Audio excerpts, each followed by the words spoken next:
Hey, this is Rick, your bike fitness coach again. Forgive my dressing here today. We got our 12th storm of the season in Southern California. It's about 45 degrees outside and raining. So yeah, it's a little bit chilly here. Again, we're normally used to 60s and 70s at this time of year. So we're getting a cold snap again. Anyway, now that we're coming out of winter, if actually today is the first official day of spring, people and cyclists are getting their bikes dusted off. They're getting their maintenance on the bikes, maybe some new tires, some new cables, etc. And the follow-on question that they are having now is they're contacting us and why am I getting a bike fit is what I'm starting to see. Why do I need a bike fit? I know I need a bike fit. Something's wrong. What are you going to cover, etc. A bunch of these questions and follow on. I'm getting now calls from other parts of the country because you'll see later on I'm involved with the International Bike Fitting Institute, the IBFI, and I'm in their database as a level 4 fitter and level 4 educator. And they're calling me, hey, I'm in Washington, DC, I'm in Virginia. Who's a good bike fitter in my area? Or I see that there's 3 or 4 bike fitters. How do I find a good one that's going to solve what I need from them? So we're going to go through this a little bit in today's video. There will be a part 1 followed up by a part 2 to get a little more detail later on. First, a caveat. Here's the definition of caveat. Basically, every fitter has their own philosophy, process, way of doing things, the way of fitting. Some do static fits, some do dynamic fits, some use machines, some use bikes, etc. Whatever that's based on, we're not here to discuss or judge other fitters nor their processes. We're here to really enlighten the customer as to what and help them look for a fitter to address their issues, needs, and concerns. So why get a bike fit? Cyclists are polled. When cyclists come in for a bike fit, we go through an evaluation period first. What's wrong? Why are you here? What can we do to help you? What are the issues, etc. And I put these into 3 kind of categories. The number one, by far, the number one category people come in here for, reduce or eliminate some pain or numbness they're experiencing, which is a kind of a follow-on, reduce a probability of injury, which if we do the first, we normally address the second as well.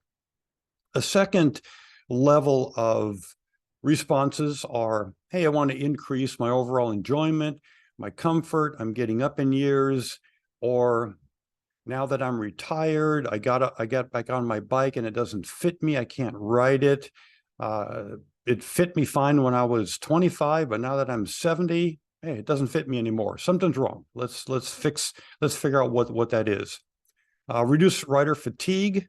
People that might be training for a metric century or a full century, they experience a lot of fatiguing and comfort issues in going from 25 miles a week to a 100-mile event. So we work on and help them with those issues as well. Increase safety. If I'm fit on a bike a little bit better, I think I'm going to be safer on a bike. I'll be able to handle it a little bit better. Increase performance. Increase pedaling efficiency, effectiveness. That's normally and primarily for the crit racers that are in the local area. They want to get that extra 2 or 3% advantage that they can get from a bike fit. So next follow-on question, which is really the meat of this presentation, is how do I find a good bike fitter? So you're going to ask, what do you know about bike fitting? There you go. First of all, for the customer, look at their website. Go through the website, look at what they have to offer, what their accreditations are. Are they accredited by an organization, maybe the IBFI, maybe an association, etc., or are they self-accredited? What about references? Look at the references, testimonials on their website. What type of people are referring them? What type of people are they fitting that had a good experience? What was that good experience? Bike sizing. A lot of customers, in fact, a lot of bike shops are sending me people. They want to buy, the customers want to buy their $7,000, $8,000, $9,000, $10,000 bike. And you know what? The bike shops are smart. They say, hey, get a bike sizing so we know what size is right for you. You're going to spend that much money. Again, a lot of the local shops around here are looking out for the customer for their best interest. Different levels of fits. You go through some websites, they have a silver or a bronze or a gold or a titanium, a platinum fit. You know, what is that? What are these fits? What do they encompass?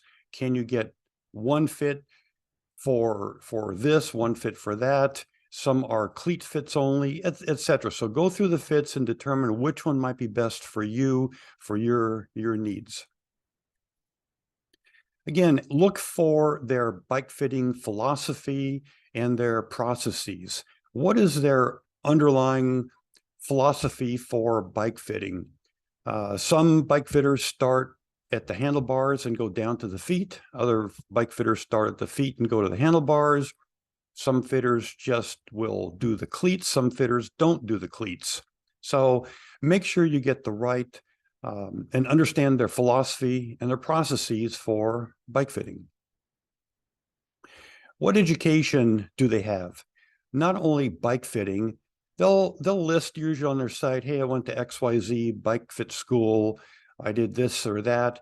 What also, is there any professional degree that would help them, the bike fitter, understand a little bit more about bike fitting? Do they have a mechanical engineering degree? Do they have anatomy or biomechanics or something like that?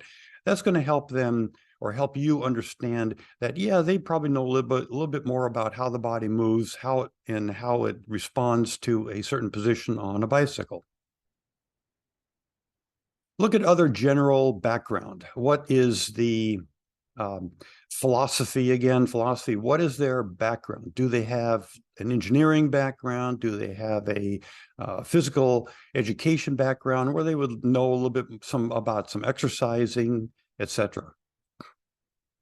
Any partnerships they might have with local bike shops that you might want to frequent, or maybe they're a partner with a local bike shop you already are experienced as your local bike shop. Go to the bike shop, talk to the bike shop about, hey, have you heard about this person? How are they? Have you heard references, referrals for them? Also, what type of partnerships do they have? Medical partnerships. Do they have partnerships with a physical therapist, with an ortho, with a chiro, etc.? How many bike fits have they done? Have they done 2 or 3 or 4? Have they done 10, 50, 100, 1,000, etc.? Just talk to them about how experienced are you in bike fitting? What type of equipment do they use? Do they fit you on your bicycle with a trainer? Do they have you sit on a bike fit machine, like a purely custom, or a Retool or a Guru or something like that, where they have data in, data out? So talk to them about what type of equipment do they use. Bike mechanic certifications. Have they worked with any of the main component manufacturers and been certified in any of the processes? Meaning that, how comfortable are you with them handling a torque wrench, adjusting your saddle, adjusting your handlebars, changing out a stem, putting the handlebars back on, adjusting the preload on the headset, etc., etc.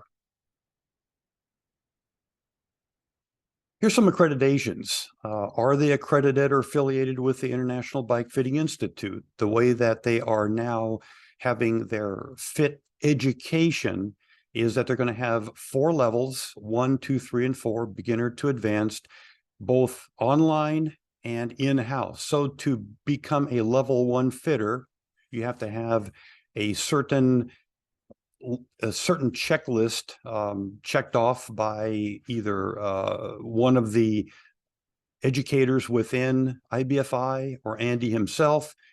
You have to then take a online level 1 course plus an in-house level 1 course, pass a test, certification, and you're now accredited or certified to be a level 1 fitter for the IBFI. You go through and do the same thing for level 2, 3, and 4 if you want to go up to a level 4. In my opinion, most fitters would get to a level 3 and have more than enough experience to do any type of a fit that they need to. 4 is more of an advanced fit, and we can get into that a little bit in another video. Myself, my bike fit course and education is I'm accredited by the American Physical Therapy Association and the California chapter of the American Physical Therapy Association. So we've had physical therapists go through our courses just to make sure that there's nothing wonky with the course. We're not going to be injuring people or hurting people as we're going through the different exercises and the different evaluations and the different fitting processes and philosophies. I'm also a level 4 IBFI fitter and a level 4 IBFI educator. Also, my course is listed on USA Cycling for the cycling coaches to take fitting if they so choose. There's others out there that have bike fitting accreditations, but look at what their certifications are. Are they self-accredited, that they give themselves an accreditation, or are they accredited through some certified agency, some health agency or another agency? So now about the processes, about the fitting processes. As you go through their website or you talk to the fitter, here's one of the most important questions. Are you going to fit me on my bike or a fitting machine? Again, there's pluses and minuses to both or either of those type of processes. We won't get into them here, but both have advantages and disadvantages. What is their overall process? You can ask them, where do you start with? When I come in, what are you going to do? What are we going to talk about first? What do I need to bring with me? Do I need to bring other parts? Do I need this? Do I need that? A towel, water bottle, etc. And then what do you need me to do? Do you need me to come with my kit already on? And then what's the process? And how long does it take? That's a standard question. How long am I going to be there? It's what comes up all the time. Ask them if you have knee pain, how are they going to look at fixing your knee pain? Does it sound reasonable to you? Their solutions through the next several bullet points here. Are they able to fix the knee pain? Are you comfortable with them and their solution for fixing your knee pain? How about saddle pain? Some people have saddle sores, some people have numbness. Discuss it with your fitter. What is their philosophy and process for fixing your saddle pain? And same thing for foot pain. Some people have foot pain. Again, some of that's caused by too narrow of shoes. Some is caused by worn out insoles. Some is caused by the foot collapsing, cleat adjustments. So just talk to them about what sounds reasonable. How are you going to fix my foot pain? How about my neck, shoulder, and back pain? How about numb hands? Here's another common one. Hey, when I cycle, my hands go numb. How are you going to fix? What are you going to do to me to get my hands so I don't have numb hands and I can't hold the handlebars anymore? How about numb toes? Do you do a safety check on my equipment? People always come in here. I'll put the bike on the stand and kind of go over it quickly while they're in the dressing room changing. I'll look at see if there's any big dings or dents in their carbon fiber frame, what the wheels look like, how are the brake shoes, how about their cleats, shoes, pedals, what's the condition of the saddle, any other frame / component issues we'll look at. What about the brake cables? Are the cables rusted, rotted? What about the condition of the handlebar tape, etc. So these are all things that the fitter should kind of look at. Do a quick safety check on the equipment while you are in the restroom or the changing room, getting your kit on ready for a fit. Fitting philosophy. So you're going to talk to them, discuss in detail, if you wish, how are you going to meet my needs, my concerns, my goals. Again, some people have issues with pain management that they need from a fit.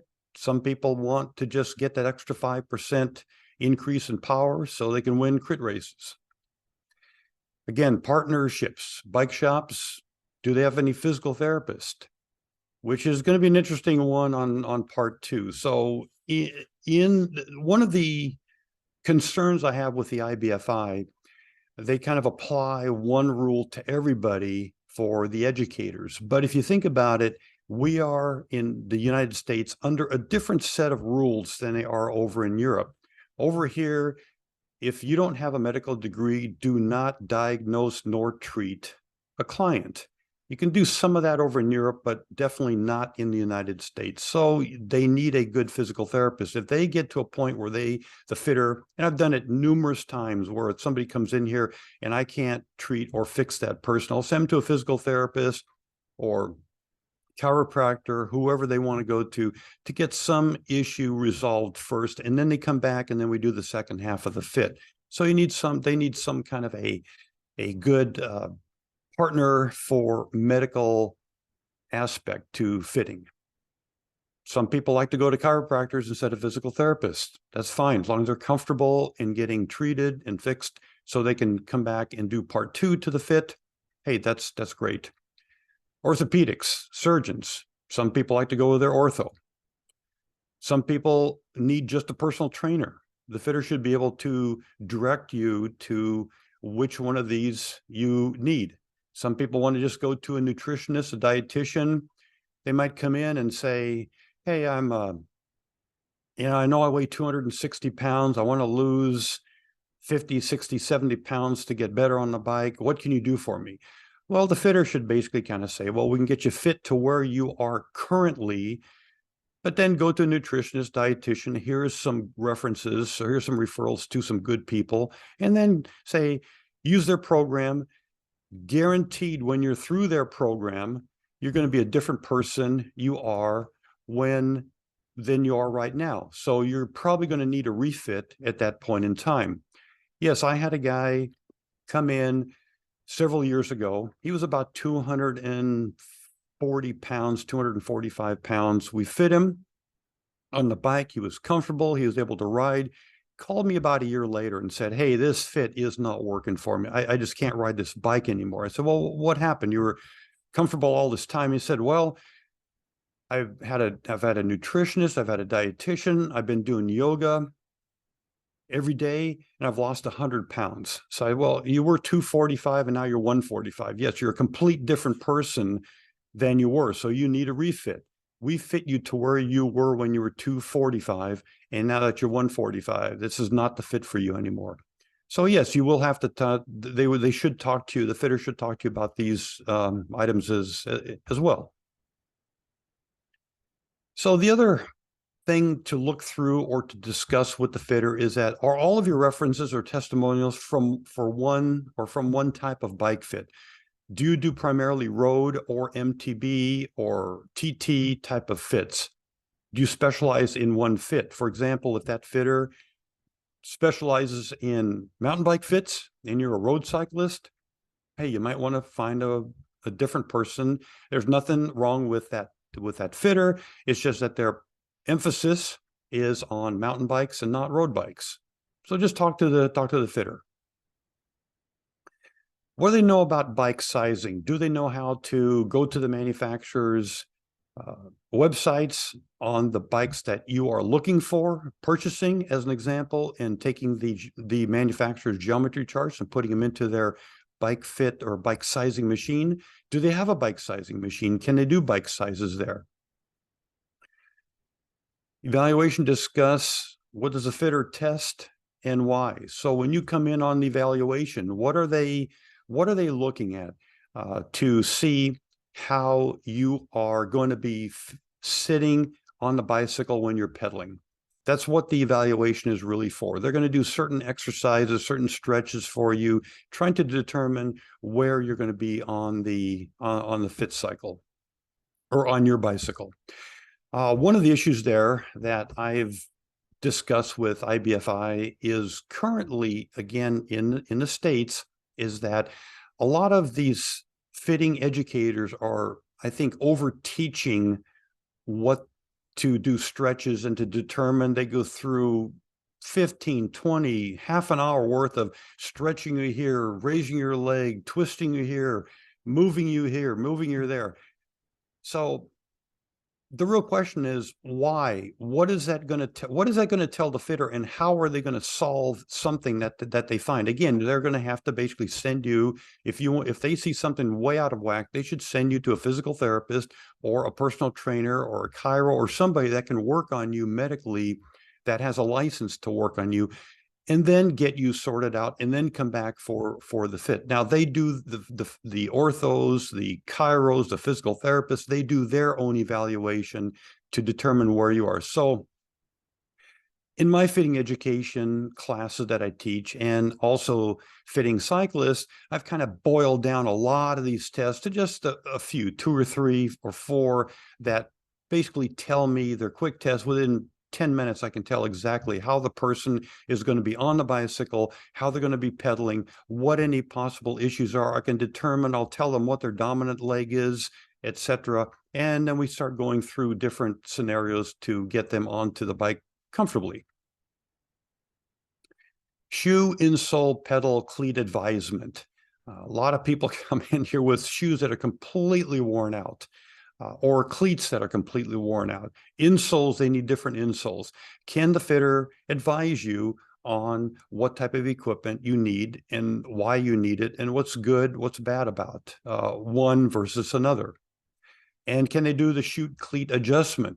You can't believe the number of people that come in here saying that, oh yeah, I got fit by fitter XYZ last year, and they didn't even touch my cleats. And you're spending 10 minutes on getting my cleats adjusted. Yeah, that's one thing too. That's where my opinion is, that's where the bike fit kind of starts, with the cleat adjustment. Once that's done, you don't have to touch it anymore. Saddle advisement. Do they advise you? Some people will come in here and say, hey, I have an issue with my saddle.